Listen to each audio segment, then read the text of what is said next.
네네. 제가 얘기할게요. 저는 벽돌단을 많이 경험했습니다. 그래도 어디 걸려 넘어지면 벽돌단이 와서 곤봉으로 머리, 온몸을 후려 갈깁니다. 그 악명 높았던 백골단이 국회를 쳐들어온 거예요. 위원장도 잠깐 질의를 좀 하겠습니다. 내란은 아직 끝나지 않았습니다. 내란은 현재 진행형입니다. 내란 진압이 최고의 국정 안정이고 내란 진압이 국가 안보이고 경제요 평화입니다. 내란이 끝나지 않았다는 증거를 제가 말씀드리겠습니다. 제1의 내란이 계엄군이 중무장을 하고 국회를 쳐들어왔다면 백골단이 어제 국회에 들어온 것은 제2의 내란을 상징하고 있는 것입니다. 두 번째, 산불의 진원지 큰 불을 진압해야 합니다. 지금은 잔불만 진압된 상태고 큰 불은 아직도 한남동 관저에서 체포영장을 집행을 거부하고 있습니다. 아직 산불이 다 진화가 안 된 것처럼 내란 진압이 아직 다 안 돼 있습니다. 세 번째 이유는 아직도 내란 수괴 피의자를 옹호하고 비호하고 체포영장을 거부하는데 일조하고 있는 세력이 이곳 국회에도 존재하고 있습니다. 그렇기 때문에 내란은 아직 진압되지 않았고 제2의 내란이 진행 중이다. 이렇게 말씀을 드립니다. 보건행정처장님, 예. 헌법 87조 사항에 보면 현역 군인은 알고 계시죠? 예. 왜 그렇다고 생각하십니까? 뭐 민정부의 전통을 우리 국정에 있어서 구현하기 위해서 그렇죠. 생각합니다. 군사 쿠데타를 경험한 대한민국 국민들이 현역 군인은 국무위원이 될 수 없다. 그래서 국방부 장관은 군복을 벗은 민간인 신분으로 하고 있습니다. 맞죠? 예. 자, 헌법 77조 5항에 제적이용 과반수가 요구하면 계엄은 해제하게 돼 있죠? 예. 의무사항이죠? 예. 자, 이 조항을 만들어 놓은 것도 군사 반란, 쿠데타를 국회에서 막으라 이런 뜻입니다. 그렇죠? 우리 헌법에서 국회 역할을 그만큼 중요시하는 것이라고 봅니다. 정당 해산권은 있지만 의회 해산은 없죠? 예. 그것도 바로 이런 만약의 사태를 대비해서 만들어 놓은 헌법의 적을로부터 그러한 국민들의 몸부림이 반영되어 있다. 이렇게 생각하는데 동의하시죠? 예. 그렇습니다. 헌법 84조에 보면 대통령은 내란 또는 외환의 죄를 범하지 않고서는 형사상의 소출을 받지 아니한다. 이렇게 되어 있죠? 예. 자, 일반적으로 내란과 외환죄를 제외하고는 대통령에 대해서 예우를 충분히 하고 있는 겁니다. 그렇죠? 그렇습니다. 절도를 했다고 해서 소매치기를 했다고 해서 국가 원수인 국군 통수권자인 행정부 수반인 사람은 5년 동안은 헌법 11조 모든 국민은 법 앞에 평등하다. 2항 사회적 특수계급을 인정하지 않는다는 헌법 조항이 있음에도 불구하고 형사 불소추권을 인정하고 있죠. 그렇습니다. 그렇지만 내란죄나 외환죄 같은 경우는 그렇지 않다. 아무리 민주적 절차로 뽑힌 대통령이랄지라도 국가 원수일지라도 이것만은 법치주의로서 양보할 수 없다. 집행을 해야 된다라는 취지죠.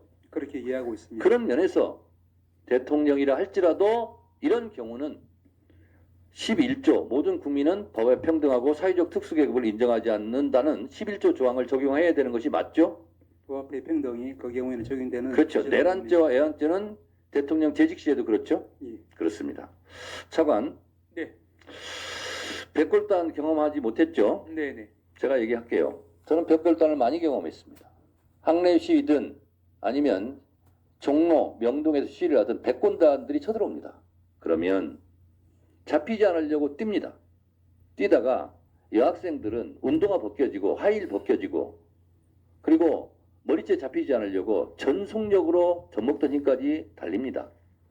그래서 어디 걸려 넘어지면 백골단이 와서 곤봉으로 머리, 온몸을 후려 갈깁니다. 봤던 백골단이 국회를 쳐들어온 거예요. 아셨습니까? 아까 차관한테 물었는데 수갑 차본 적 없다고 그랬죠. 저는 많이 차봤어요. 경찰에 잡혀갈 때도, 서울구치소에 있을 때 검사 조사를 받으러 나올 때도, 법원에 출정할 때도 수갑을 찹니다. 예외가 없습니다. 구치소에 가면 다 신체 검사 받습니다. 예외가 없습니다. 지금은 윤석열은 내란 수괴 피의자입니다. 모든 국민이 규정에 의해서 수갑을 찼듯이 당연히 수갑을 채워서 체포해야 됩니다. 거기에 대통령의 예우라는 게 어디 있습니까? 국격을 생각하자고요? 지금이 평온한 일상을 회복했다고요? 그렇지 않습니다. 지금은 대통령으로 예우하는 것이 필요가 없어요. 대한민국의 국격인 것이 윤석열입니다. 법대로 집행을 해야 됩니다. 서만하시겠습니까? 예, 유념하도록 하겠습니다. 네. 의 분노를 다시 국민들에게 알려드려야 되겠다라는 생각에서 아픈 이야기지만 우리 어머니하고 좀 가족들 그리고 함께 섰습니다. 혹시 질문 있으시면 질문해 주시기 바랍니다. 혹시 김민전 의원 측으로부터 직접적인 사과 연락이나 이런 걸 받으신 적이 있는지 좀 여쭤보고 싶고요. 혹시 그런 걸 직접 요청하실 계획은 없으신지. 사과 김민전 의원으로부터 연락이나 사과나 이런 게 있었어요? 전혀 없었습니다. 조금만 기자분들 크게 좀 얘기해 주세요. 제 귀가 좀 안 좋습니다. 항의나 사과를 요구할 계획이 있는지, 항의하거나 사과를 요구할 계획이 있는지. 사랑하는 우리 경대 아들은 잃었습니다. 잃고 나서 지금 34년 동안 고통과 슬픔 속에서 우리 가족은 지금 살고 있습니다. 근데 어제 김민전 국힘당 국회의원인지 뭔지는 모르겠습니다. 국회의원이라면 아마 이 땅에 국가 민족을 위해서 일할 사람인데 그 정도라고는 생각 안 씁니다.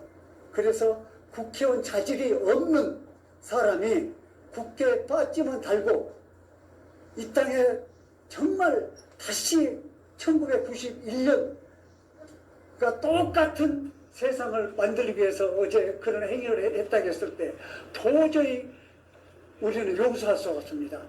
그리고 다시 윤석열 씨를 잡으러 체포로 가려고 할 때 자기들이 맡겼다고 했습니다. 그러나 그 백골단은 우리 강경대 부모, 우리 딸 가서 맡겼습니다. 우리 손녀들까지 데리고 가서 그 백골단을 맡겼습니다. 왜? 다른 사람이 희생돼서는 안 됩니다. 우리 경대가 백골단으로서 희생이 마지막으로 생각하고 다시 이 땅에 그런 경대와 같은 사람이 안 나타나기 위해서는 우리 가족이 그 백골단을 막아야 되겠다 하는 생각을 갖고 우리가 다짐을 했습니다. 그날 우리가 꼭 가서 백골단을 우리가 맡겠습니다. 네. 또 어제 그 해변장에 직접 흰 헬멧을 쓰고 그런 퍼포먼스까지 보였는데 떠올리시기 힘들겠지만 회견을 하는 모습을 보면서 신경적으로 직접 보기 좀 힘드셨을 수도 있을 것 같은데 어떤 신경이셨는지 부모님으로서 한 말씀 하시는 지금 뭐라고 하지? 그 하얀 머리. 그래. 성명 짤막하게. 하얀 머리 그 모자 쓴 사람을 보고 심경이 어땠냐고. 사실 어제 MBC 방송을 이렇게 이제 뉴스 시간에 이제 봤는데 백골단이라 해가지고 모르겠습니다. 자기들은 이제 국민들을 위협을 주기 위해서 하얀 철모를 쓰고 나왔는지는 모르겠으나 정말 그걸 볼 때 아찔했습니다. 그리고 저렇게 사람이 잔인할 수가 있는가? 91년도에 국민이 알고 있습니다.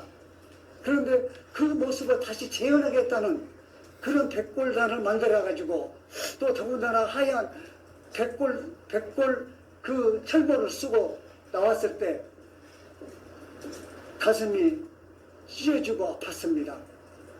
거기서 다시 다짐했습니다. 우리 가족이 꼭 저들을 막아야 되겠다. 우리 가족이 막지 않으면 다시 우리 경대와 같은 사람이 또 나오겠구나 해서 한남동 가가지고 우리 가족이 그 백골단을 막겠습니다. 여러분 앞에 약속하고 국민들, 우리 국민 모두에게 약속드립니다. 우리가 막겠습니다. 네, 또 없으신가요? 예, 그 강경대 열사를 직접적으로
있지 않습니까? 거기 10층에 체력 단련실이 있어요. 거기만 사람이 북적북적하고 대통령실 전체가 이제 국방부 그 건물에 용산에 고요한데 딱 한 군데만 바쁘다. 그게 바로 시민사회 수석실이라고 합니다. 전광상 씨가 있는 시민사실에서 지금 이제 극우 유튜버들 그다음에 이제 온갖 그 조직들 동원을 하는 일을 거기서 하고 있거든요. 그래서 정무수석 홍철호 수석은 거의 놀다시피 하고 있는데 시민사회 수석실만 그 정진석하고 해서 엄청 바쁘다. 거기가 극우 유튜버들이나 시민 그 단체들을 그렇죠. 불러서 예. 회동하고 뭐 많이 했었죠. 그 유튜버들하고 연락을 해가지고 전광훈이랑 해가지고 전부 이쪽으로 와줘야 되는데 왜 안 오냐 그런 일을 하기 위해서 아마 시민사회 수석실이 제일 지금 바쁘다라고 하는 거고 그 대통령실이 있던 그 국방부 건물 있지 않습니까? 거기 10층에 체력 단련실이 있어요. 거기만 사람이 북적북적하고 대통령실 전체가 이제 국방부 그 건물에 용산에 고요한데 딱 한 군데만 바쁘다.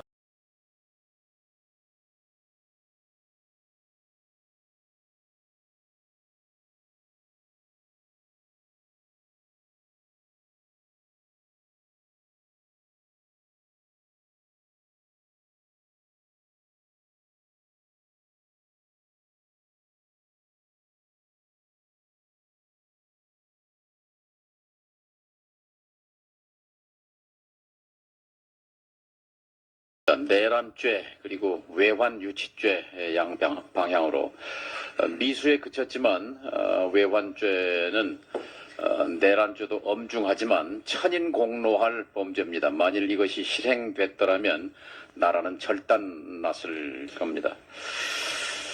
쿠데타의 목적이 그동안 가려져 있었습니다. 쿠데타 세력은 늘 국회를 해산하고 비상입법기구를 만들어서 독재 악법을 양산했습니다. 국민의 권리를 짓밟았습니다. 과거에 세 차례 있었습니다. 5.16 쿠데타 후 국가재건 최고회의, 그리고 72년 유신 쿠데타 후 비상국무회의, 그리고 12.12 80년 쿠데타 후에 국가보위 입법회의라는 비상입법기구가 세 차례 존재했습니다. 이들은 그리고 4공화국 또 5공화국이라는 독재공화국을 열었습니다. 이것이 영구 집권의 경로였습니다. 이번 12.3 쿠데타 역시 영구 집권 기도의 배경이 있었다고 봅니다. 그 아주 작은 증거의 일단이 내란 수괴 윤석열이 비상계엄 선포 직후 최상목 경제부총리에게 건넨 문건, 언론에서는 쪽지라고 표현합니다만 쪽지가 아니고 잘 정리된 문건입니다. 문건에는 비상입법기구 예산을 마련하라는 등의 내용이 있었습니다. 윤석열은 분명 영구 집권을 꿈꾸고 친위 쿠데타를 일으킨 것이 분명합니다. 우리 역사에 친위 쿠데타는 두 번 있었습니다. 72년 유신 쿠데타, 그리고 친위 쿠데타는 집권 세력이 일으키는 쿠데타입니다. 유신 쿠데타의 기획의 중심은 국방부가 아니었습니다. 군부가 아니었습니다. 청와대 수석들, 그리고 장관들, 그리고 중앙정보부가 기획을 했습니다. 12.3 쿠데타 역시 윤석열, 그리고 김용현, 그리고 몇몇 군 장성들에 의해서 실행됐다고 생각한다면 그것은 오산입니다. 윤석열 친위 쿠데타를 기획하고 시나리오를 작성한 중심에는 대통령실, 국가안보실, 그리고 장관들, 국정원이 있었다고 봐야 합니다. 윤석열 쿠데타는 악성 쿠데타였습니다. 외환을 유치해서 그것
더불어민주당 국회의원 윤건영입니다.